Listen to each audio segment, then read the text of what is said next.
नमस्कार, welcome back to your on YouTube channel the magnificent brain. आपके अपने ही YouTube channel the magnificent brain में आपका स्वागत है, इस्तकबाल है, खैर मकदम है, वेलकम है। आज हम अपने इस वीडियो में बात करने वाले हैं एक महत्वपूर्ण विषय पर। आपने जैसे कि सुना होगा, विभिन्न माध्यमों से आपको पता चला होगा कि आज विधानसभा में शिक्षकों के वेतन संरचना पर बहस हुई और विशिष्ट शिक्षक और बीपीएससी विद्यालय अध्यापक के लिए 8वें वेतन के सिफारिशों को मानने की बात कही गई, प्रश्न उठाए गए। लेकिन उस प्रश्न का जवाब भी आपने सुना होगा जो कि माननीय शिक्षा मंत्री के द्वारा दिया गया, तो उसको भी आपने सुना होगा। तो आज हम इसी मुद्दे पर बात करने वाले हैं, क्या क्या मिलेगा नियोजित, विशिष्ट और बीपीएससी विद्यालय अध्यापक को। इन तीनों तरह के शिक्षकों को क्या फायदा मिलने वाला है और किस शिक्षक को इसमें अधिक फायदा होने वाला है, इस पर हम बात करेंगे। और साथ में ये भी बात करेंगे कि क्या नहीं मिलने वाला है, क्या नहीं मिलने वाला है, इस पर भी हम बात करेंगे। इस सारे मामले को विस्तार से जानेंगे और इस पूरे मामले को अच्छे से समझने के लिए बिहार के सभी शिक्षकों को यह वीडियो बहुत ही ध्यान से देखने की आवश्यकता है। तो उम्मीद करते हैं कि इस वीडियो को आप बहुत ही अच्छे से देखेंगे और साथ में अपने राय भी व्यक्त करेंगे। कमेंट बॉक्स में आप कमेंट भी लिखेंगे। तो इससे पहले कि हम इस सारे मामले पर विस्तार से बात करें, हम आपको बता दें कि आप हमें फॉलो कर सकते हैं हमारे Facebook page the magnificent brain को, और हमें ज्वाइन कर सकते हैं टेलीग्राम ग्रुप्स और टेलीग्राम चैनल पर। उन सभी का लिंक वीडियो के डिस्क्रिप्शन में मौजूद है।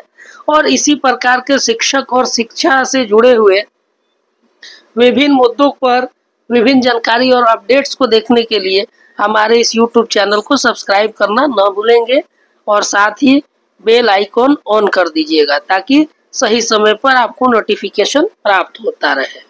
तो चलिए अब इस पर हम बात करने वाले हैं कि विशिष्ट शिक्षक, नियोजित शिक्षक और बीपीएससी विद्यालय अध्यापक तीनों तरह के शिक्षक को क्या कुछ मिलने वाला है आने वाले समय में और क्या कुछ नहीं मिलने वाला है, जो कि सिर्फ अफवाह के तौर पर ही विभिन्न माध्यमों से आपको देखने, सुनने और समझने को मिल रहा है। तो उन सभी बातों पर विस्तार से चर्चा करेंगे और साथ में आपको भी कहेंगे कि आपको क्या लगता है। कमेंट बॉक्स में आप कमेंट करें। तो सबसे महत्वपूर्ण जो बात है वो है प्रमोशन को लेकर। बहुत सारे लोग इस पर कई दिनों से चर्चा कर रहे हैं कि नियोजित शिक्षक को प्रमोशन मिल जाएगा, सारे वेतन आयोग का लाभ मिल जाएगा, वेतनमान मिल जाएगा।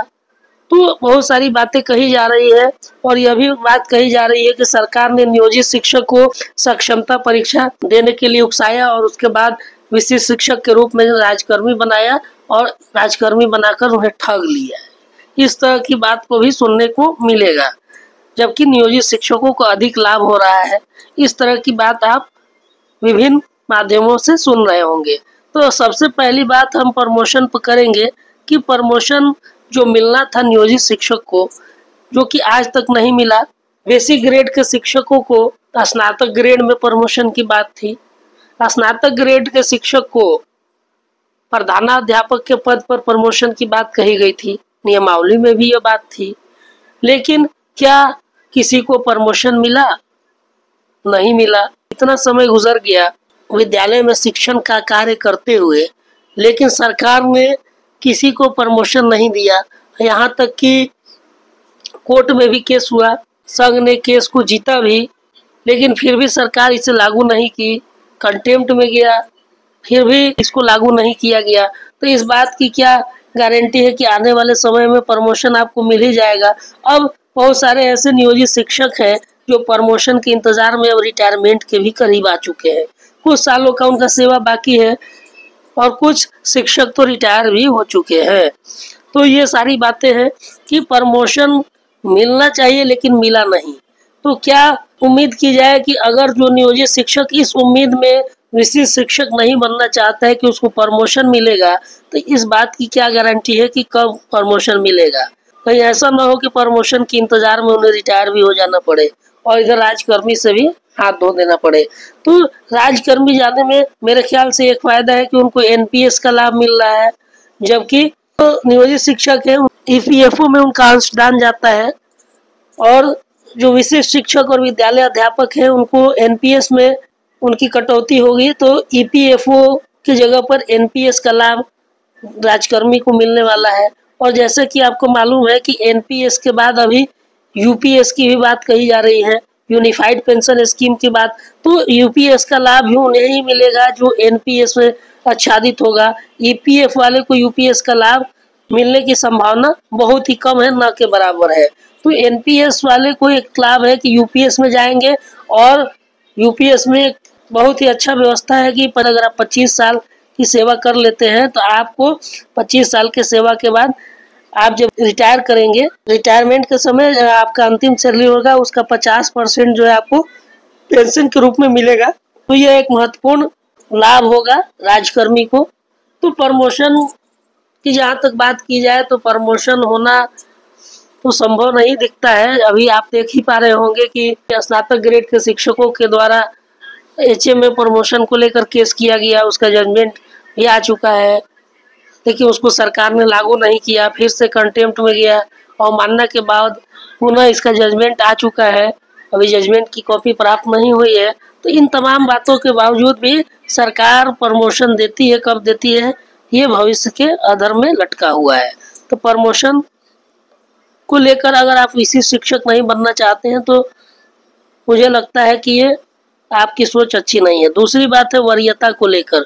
वरीयता को लेकर भी विभिन्न तरह की बातें कही जा रही है। कहा जा रहा है कि नियोजित शिक्षक सबसे वरीय होंगे, जबकि कुछ लोगों का कहना है कि विशिष्ट शिक्षक जो होंगे सबसे वरीय होंगे। कुछ लोगों का कहना है कि बीपीएससी विद्यालय अध्यापक है वही वरीय होंगे। तो इस बात को लेकर भी एक बार फिर से हम क्लियर कर दें कि अगर सेवा निरंतरता का लाभ विशिष्ट शिक्षकों को नहीं मिलता है, ध्यान से सुन लीजिएगा, अगर सेवा निरंतरता का लाभ विशिष्ट शिक्षकों को नहीं मिलता है तो उनकी वरीयता भी खतरे में रहेगी। राजकर्मी के तौर पर अगर वरीय देखा जाएगा तो बीपीएससी से जो विद्यालय अध्यापक की बहाली हुई है वो सबसे वरीय माने जाएंगे। TRE 1 और 2, TRE 1 और 2 के जो विद्यालय अध्यापक हैं वो विशिष्ट शिक्षक से वरीय माने जाएंगे अगर विशिष्ट शिक्षकों को सेवा निरंतरता का लाभ नहीं मिलता है।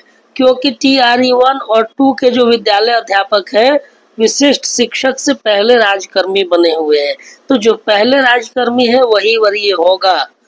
अगर विशिष्ट शिक्षकों को सेवा निरंतरता का लाभ प्राप्त होता है तो विशिष्ट शिक्षक वरीय होंगे।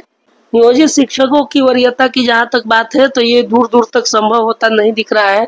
एक तो नियोजित शिक्षक जो है स्थानीय निकायों के शिक्षक माने जाते हैं, वो राजकर्मी की श्रेणी में नहीं आते हैं। तो जब राजकर्मी की श्रेणी में नहीं आएंगे तो राजकर्मी की श्रेणी में उनकी वरीयता को देखना मुझे तो नहीं लगता है कि उचित है। आपका क्या कहना है आप कमेंट बॉक्स में बता सकते हैं। तो वरीयता की बात है तो स्पष्ट हो गया कि वरीय वही होगा जो पहले राजकर्मी बना है। हालांकि अगर विशिष्ट शिक्षकों को सेवा निरंतरता का लाभ मिलता है तो विशिष्ट शिक्षक भी वरीय हो सकते हैं। महत्वपूर्ण बात है वेतन यानी सैलरी।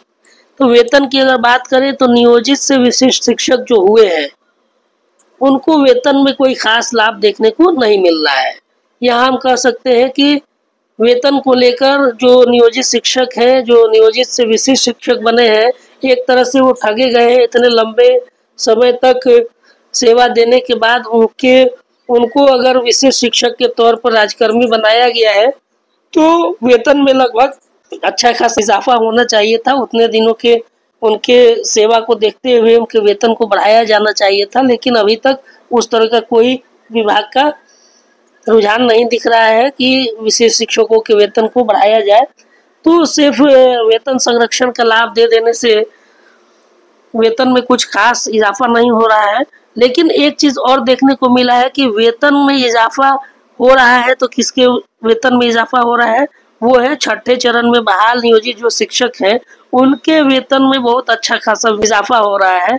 और पूर्व में जो 10 साल 12 साल से अपना सेवा दे रहे हैं शिक्षक, उनके वेतन के लगभग बराबर उनका वेतन होने जा रहा है। अगर खासकर बात करें तो स्नातक ग्रेड के जो छठे चरण के शिक्षक हैं उनके वेतन और स्नातक ग्रेड के वैसे शिक्षक जो 8 साल 10 साल पहले हैं लगभग उनके वेतन में मात्र 1 या 2 इंक्रीमेंट का ही अंतर देखने को मिलने वाला है।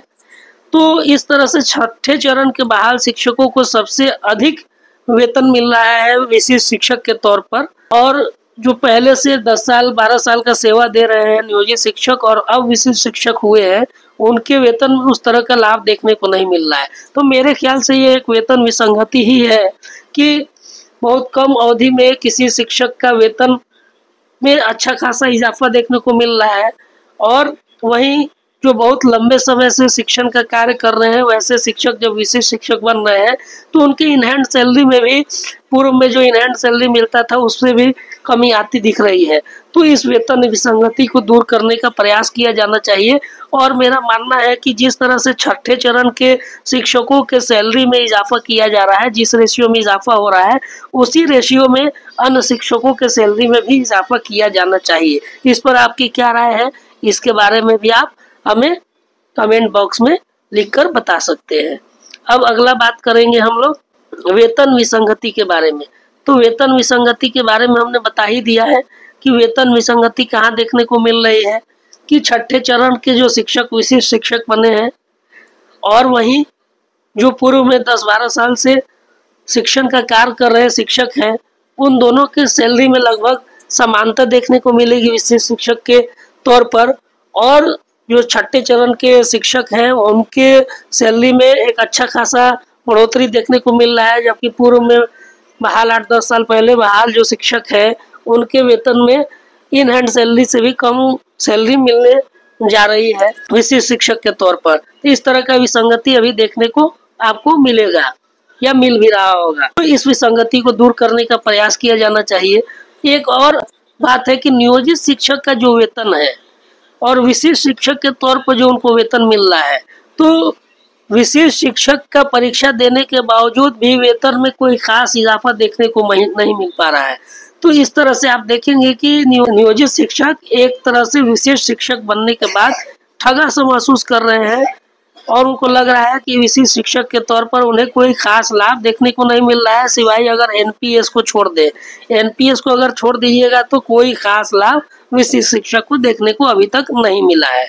तो इस वेतन विसंगति को दूर करने की प्रयास किया जाना चाहिए। सबसे इम्पोर्टेंट बात जिस पर हम बात करेंगे कि राजकर्मी वाला वेतनमान, जिस पर जिक्र आज किया गया है विधानसभा में, जिस पर सवाल किए गए हैं कि जब यूपीएससी से बहाल विद्यालय अध्यापक राजकर्मी है और नियोजित शिक्षक जो सक्षमता परीक्षा देने के बाद विशिष्ट शिक्षक बन गए हैं वो भी एक तरह से राजकर्मी है, तो ये दोनों तरह के जो राजकर्मी हैं इनको राजकर्मी होने के बावजूद भी राजकर्मी वाला वेतन क्यों नहीं दिया जा रहा है। तो इस पर आपने माननीय शिक्षा मंत्री का जवाब भी सुन लिया होगा। उन्होंने गिनाना शुरू कर दिया था कि 2003 में बहाल किए कितना हुआ, उसके बाद कितना हुआ, तमाम बातें आपने सुनी होगी। गोलमोल जवाब दिया और इस बात को वित्त विभाग पर छोड़ दिया कि वित्त विभाग इसके लेकर फिटमेंट मैट्रिक्स बनाई है और उस मैट्रिक्स के अनुसार उनको वेतन दिया जाता है, और वित्त विभाग इस पर निर्णय लेगी कि 8वां वेतन जब होगा तो उसमें क्या इजाफा करना है, क्या फिटमेंट मैट्रिक्स वो बनाएगी। लेकिन सवाल ये है कि जब राजकर्मी के तौर पर बीपीएससी विद्यालय अध्यापक की बहाली हुई या विशिष्ट शिक्षक को राजकर्मी बनाने की बात कही गई, तो उस समय भी वित्त विभाग से तो मशवरा लिया ही गया होगा। तो इस मशवरा के बावजूद भी वेतन को लेकर क्या मशवरा हुआ था इस बात को स्पष्ट नहीं हो पाया। 8वां वेतन का लाभ तो दूर की बात है, 7वें वेतन का भी पूर्ण लाभ इन शिक्षकों को नहीं मिल रहा है, चाहे वो बीपीएससी विद्यालय अध्यापक हो या विशिष्ट शिक्षक बने हो या नियोजित शिक्षक हो। तमाम तरह के शिक्षक जो है ठगे जा रहे हैं। राजकर्मी के तौर पर जो शिक्षक हैं वो भी ठगे जा रहे हैं, नियोजित शिक्षक है वो भी ठगे जा रहे हैं, ठगा सा महसूस कर रहे हैं। वेतन की दिशा में हर चीज राजकर्मी की तरह हर परीक्षा को देने के बाद, हर क्वालिटी पर खड़े उतरने के बाद वेतन की जो क्वालिटी है वो राजकर्मी वाली नहीं है। इस पर आपका क्या राय है, इसको भी आप कमेंट बॉक्स में लिखकर बता सकते हैं। बहुत जगह यह देखने को मिल रहा है कि 8वें वेतन का लाभ नियोजित शिक्षक को मिलेगा, विशिष्ट शिक्षक और विद्यालय अध्यापक को नहीं मिलेगा। तो इस तरह की बातें बेबुनियाद हमको नजर आ रही है। आपका क्या राय है, इसको कमेंट बॉक्स में लिख के बताइए। मुझे तो लगता है कि ये तीनों तरह में से किसी प्रकार के शिक्षक को पूर्णतः 8वें वेतन आयोग का लाभ नहीं मिलने वाला है। फिर से इसमें कटौती की जाएगी, अलग से मैट्रिक्स बनाए जाएंगे, तो उस नए वेतन मैट्रिक्स के अनुसार वेतन दिया जाएगा। अब देखने वाली बात है कि अब यहाँ फिर से दो तरह के मैट्रिक्स बनाई जाती है या एक ही तरह के मैट्रिक्स पर काम चल जाता है, क्योंकि नियोजित शिक्षक भी कुछ है और राजकर्मी के तौर पर विशिष्ट शिक्षक और विद्यालय अध्यापक है। तो राजकर्मी के लिए क्या अलग मैट्रिक्स बनेगा और नियोजित शिक्षक के लिए क्या अलग मैट्रिक्स बनेगा, इस पर तो विभाग ही निर्णय लेगा। अगर राजकर्मी और नियोजित शिक्षक दोनों के लिए एक ही प्रकार का मैट्रिक्स बन के आता है, तो फिर राजकर्मी के तौर पर शिक्षकों को क्या लाभ हुआ, इस पर भी विचार किया जाना चाहिए। तो ये तमाम बातें हैं जिस पर विचार करना चाहिए आप सभी शिक्षकों को। और आपका क्या राय है, इसको कमेंट बॉक्स में लिखकर बताएं। और अंत में सबसे ज्वलंत मुद्दा जो है ट्रांसफर, इस पर भी हम बात कर लेते हैं कि ट्रांसफर होगा कि नहीं होगा, कब होगा, कैसे होगा। जैसा कि आप जान रहे होंगे कि सॉफ्टवेयर चलने वाला था, लेकिन अभी तक सॉफ्टवेयर चलने का कोई सूचना प्राप्त नहीं हो रहा है। तो ऐसा उम्मीद लगाया जा रहा है कि अगर सॉफ्टवेयर चलता है तो ट्रांसफर संभव है, लेकिन मुझे नहीं लग रहा है कि अभी भी ट्रांसफर हो पाएगा। मुझे लगता है जब तक 5वें चरण की सक्षमता परीक्षा नहीं हो जाती है तब तक ये सॉफ्टवेयर भी नहीं चल पाएगा शायद, और ट्रांसफर लटका रहेगा। ट्रांसफर पर अभी कोई अपडेट निकल कर सामने नहीं आ रहा है। हालांकि बीच में तेजी आई थी और सुनने में आया था कि सॉफ्टवेयर तैयार है और 1 हफ्ते का समय लगेगा। सॉफ्टवेयर जब चलेगा तो 1 हफ्ता तक चलेगा, उसके बाद विद्यालय आवंटित हो जाएगा। लेकिन उस खबर को आए हुए भी हफ्तों बीत चुके हैं, लेकिन सॉफ्टवेयर के चलने की बात अभी तक सामने नहीं आई है। तो देखिए अब सॉफ्टवेयर कब चलता है कि नहीं चलता है, इस पर आपका क्या राय है, उसको भी आप कमेंट बॉक्स में लिखिए। तो ये तमाम मुद्दे थे जिस पर हमने आज बात की। आपको हमारा ये वीडियो कैसा लगा, आप कमेंट करके हमें बताइए। उम्मीद करते हैं कि आपको हमारा ये वीडियो पसंद आया होगा। अगर पसंद आया है तो हमारे इस वीडियो को लाइक करें, शेयर करें और हमारे इस यूट्यूब चैनल को सब्सक्राइब करें। मिलते हैं इसी प्रकार के अन्य जानकारी भरे वीडियो में। तब तक के लिए हमें दीजिए अनुमति। धन्यवाद। Thank you for watching.